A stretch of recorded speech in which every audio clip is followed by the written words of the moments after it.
Mirë se erdhe në botën ku askush nuk është i pafajshëm.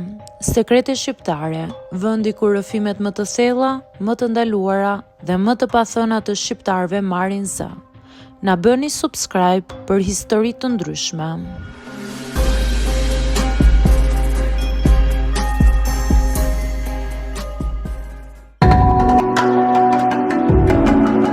Emri im është Stella dhe ka gjëra që nuk i kam thënë kurrë me zë të lartë.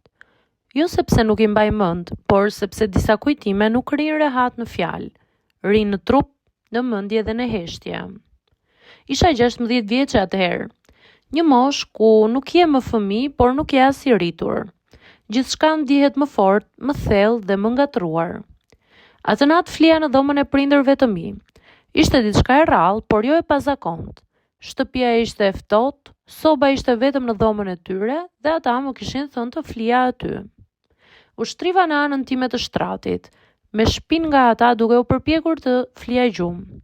Mbaj mend dritën e zbetë që vinte nga korridori dhe zhurmën e orës që bënte tik-tak ngadalë. Në fillim, gjithçka ishte normale. Frymarrje, heshtje, errësirë. Pastaj diçka ndryshoi. Nuk ishte një pamje e qartë, nuk ishte diçka që doja ta shija apo ta kuptoja. Ishte një ndjesi, një lëvizje, një afërsi mes tyre që unë nuk e kisha përjetuar kurrë më parë në atë mënyrë. Ata menduan se mua më kishte zënë gjumi dhe unë bëra sikur po flija. Trupi më ngri, nuk dija çfarë të bëja, nuk dija ku të shkoja. Mbylla syt fort sikur nëse nuk shija nuk do të ndodhte. Por po ndodhte dhe unë isha aty. Në ato minuta unë ndjeva e vogël dhe e rritur njëkohësisht. E vogël sepse nuk isha asnjë kontroll mbi situatën, e rritur sepse papritur kuptova diçka për botën e të rriturve që nuk isha gati ta kuptoja. Prindrit e mi, njerëzit që më kishin mbrojtur, më kishin rritur, më kishin mësuar çfarë është e drejtë dhe e gabuar, u shfaqën para meje si dy njerëz të tjerë. Jo vetëm mami dhe babi. Nuk lëviza, nuk kollita, nuk thash asgjë. Frymarrjen e mbaja sa më të rregullt që të mos e kuptonin që isha zgjuar. Në kokë më vërtiteshin mendime pa radhë. A duhet të iki? A duhet të flas? A jam unë gabim që jam këtu? Kur gjithçka mbaroi dhe dhoma u qetësua sërish, unë vazhdova të bëja sikur flija, edhe pse nuk fjeta për orë të tëra. Ditën tjetër u zgjova me një ndjesi shumë të çuditshme. Prindrit silleshin normalisht. Më pyetën nëse kisha fjetur mirë dhe i thash po. Dhe ajo po ishte gënjeshtra më e madhe. Ajo heshtja ime ishte e vetëdijshme. Nuk i thash askujt, as shoqes time të ngushtë, as vetes për një kohë të gjatë.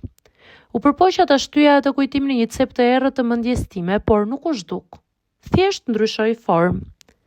Me kalimin e viteve, fillova të ndihesha në siklet në shtëpi. Fillova të shija prindrit ndryshe edhe pse i doja njësoj.